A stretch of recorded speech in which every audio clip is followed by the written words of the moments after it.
So how significant is Kyle Larson's championship? Can you believe that he's coming into the new season as a defending champion, despite everything he had went through before he joined Hendrick Motorsports? Can you believe it? No, I can't either. Overly hyped Steve Ballmer, Windows 1.0 ad.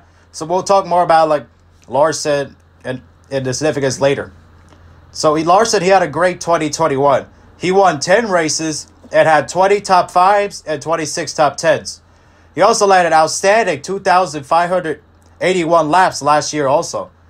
I also wanted to include sound bites of him and others talking about Larson and more to get to the point he got to from after he won the championship in Phoenix Raceway.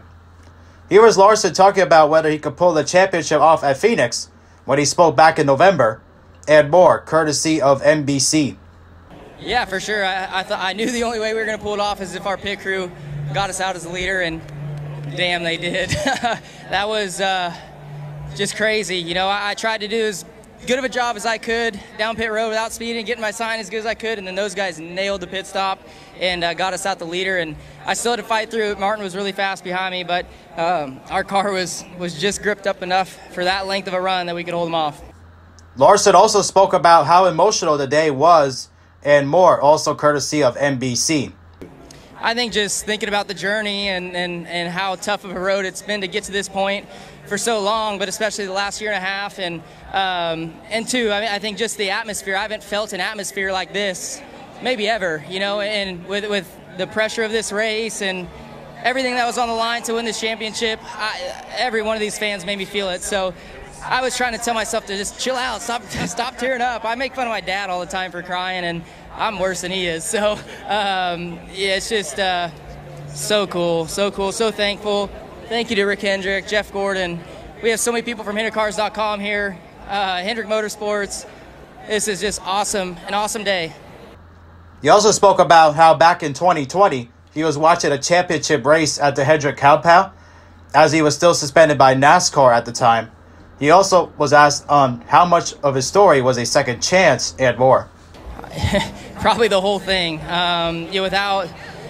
Without so many people that helped me, Anthony, Michelle Martin, which you were here today, Tony Sane, Ron Moskowitz, everybody, Doug Harris, everybody who was there for me in the beginning, and then to get me up to the point where I could at least go have a meeting with Rick Hendrick, and for him to work his magic.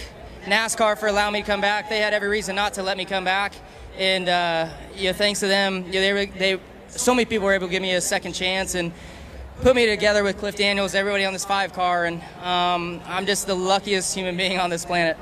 Team owner Rick Hendrick also spoke about how Larson's story is about second chances and more, courtesy of NBC. Boy, I tell you, we've always known he's a wheel man, and he worked so hard off the track, and man, he deserves this, and what a year, man.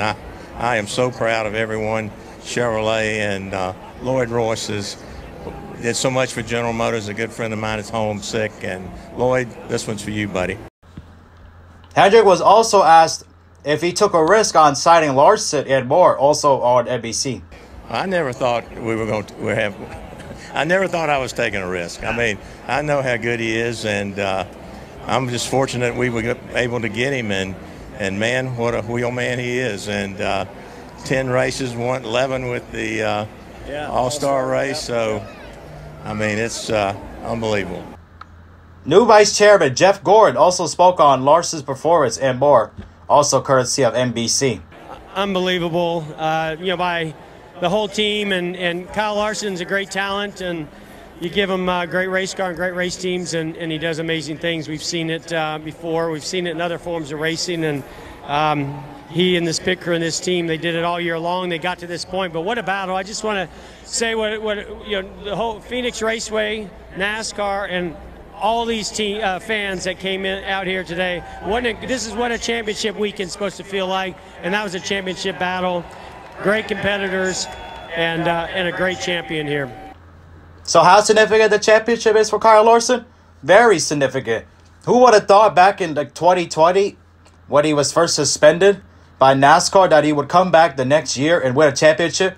If you would have told me that he would have signed with Hendrick Motorsports and drive the 5 and win a championship the next year after he was suspended, I would have thought you were crazy. There was no chance he was going to do that, especially like how dire it looked like at the situation at the time.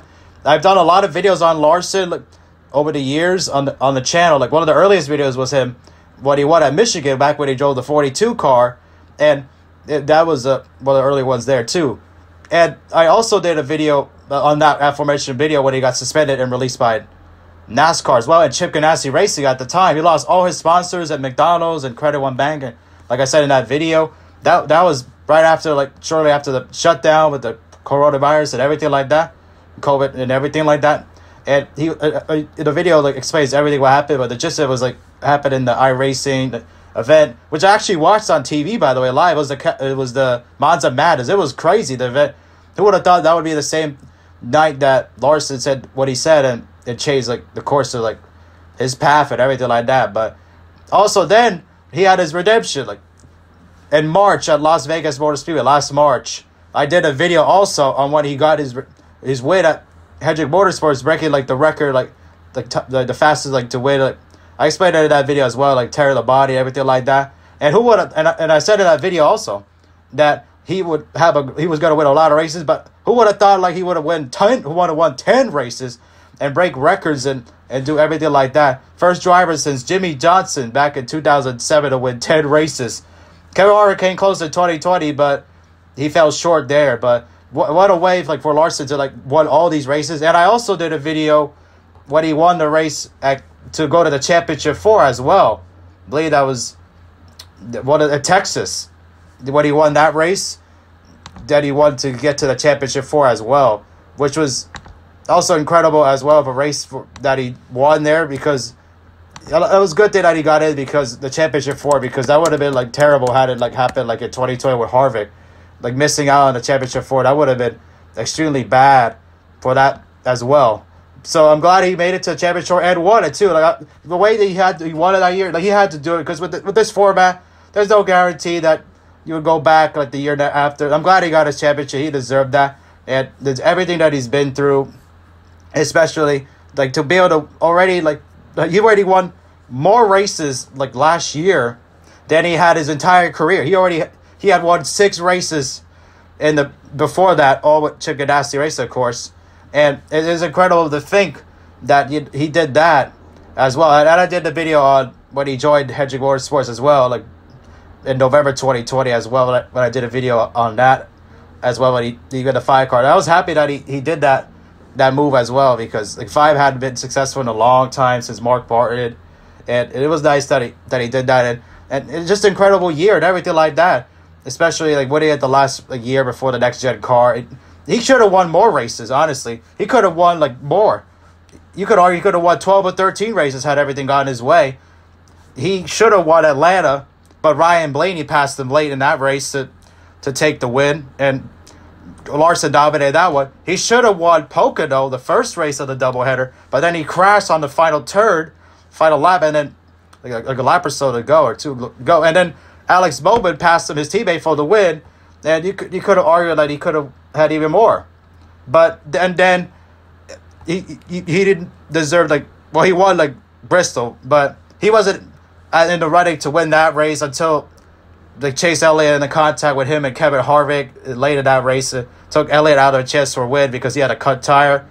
He was mad at Harvick for cutting, basically ended his chance to win, and he blocked Harvick as much as possible, and as he was a lapper, and Harvick was pissed at him, and they had that controversy after the race. But Larson was able to take advantage of that and win that race in the Bristol night race. So if it wasn't for that, he would not have won 10 races in retrospect. So, but he had a marvelous year. Nobody would ever thought that. He got wins he won his first crowd jewel at the Coca-Cola 600. Got road course wins as well at Sonoma, the Charlotte Roval, Watkins Glen. He won a lot of road course races as well. Over the course of the year, he dominated, and so he was deserving of the champion. It was nice that he wasn't screwed over by the stupid format and everything like that. So I'm happy about that too. So, but yeah, congratulations, to him being a defending champion and everything like that. Let's see if he could keep it up now that the next gen car is here. he obviously had that incident at the Clash with Justin Haley, but it's just an exhibition race. It doesn't matter. But you see, like, the Daytona 500 is coming up soon, and it's gonna be interesting to see how that goes. And obviously, like, the banquet happened as well. Like, that was cool when he did a burnout over there. Like, all the drivers did that. That was nice too in Nashville. So it was nice that they had the banquet back in Nashville too after, like, not having it for because of the pandemic. So it was pretty awesome. Like, that Larson did that, and it was a good chance by Rick Hendrick and Jeff Gordon. Like, people thought, there was talk like he would join Hendrick, like, even when he wasn't suspended or anything like that. But it turned out that it took him getting suspended for him to join. But then he got all the sponsors and everything like that.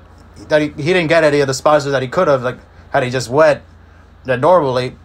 But he still got, like, a nice deal with HendrickCars.com for a couple year deals there too. So it's a nice, like, now, like, they have, like, sponsoring, like, dirt cars and everything like that. So it's pretty cool there. But yeah, like, Larson, like, winning the championship was it's just incredible. Like, it's a great accomplishment and everything like that. And hopefully he ends up winning more, especially because people dubbed him the next Jeff Gordon, and now he's got to try to live up to that. And he definitely did. And people were saying back, oh, he's a bust or whatever, because of, like, what happened and everything. Like, he wasn't, like, living up to the potential. That's because he was a Chip Ganassi equipment and all that. But now that he's been in Hendrick equipment for over a year now, he's going to be, like, continue to win a lot of races and championships. So it was a risk well worth taking by Rick Hendrick and Jeff Gordon, everybody at Hendrick Motorsports. So kudos to them for doing that. And yeah, it was crazy, like, the celebration, everything like that too. So let's see how he does, like, this upcoming years too. And to think that Larson already won 10 races with the 5 after just being there one season, and Terry Labonte was there from 1994 to 2004, 11 seasons, and he only won 12 races, even though he won the 1996 championship as well. So Larson is going to shatter that record of, like, the most wins in the 5 with Hendrick Motorsports probably this upcoming year too. So that'll be an incredible stat as well. Anyways, hope you guys enjoyed. Don't forget to leave a like. And if you are brand new, subscribe. And we'll see you guys in the next video. Peace.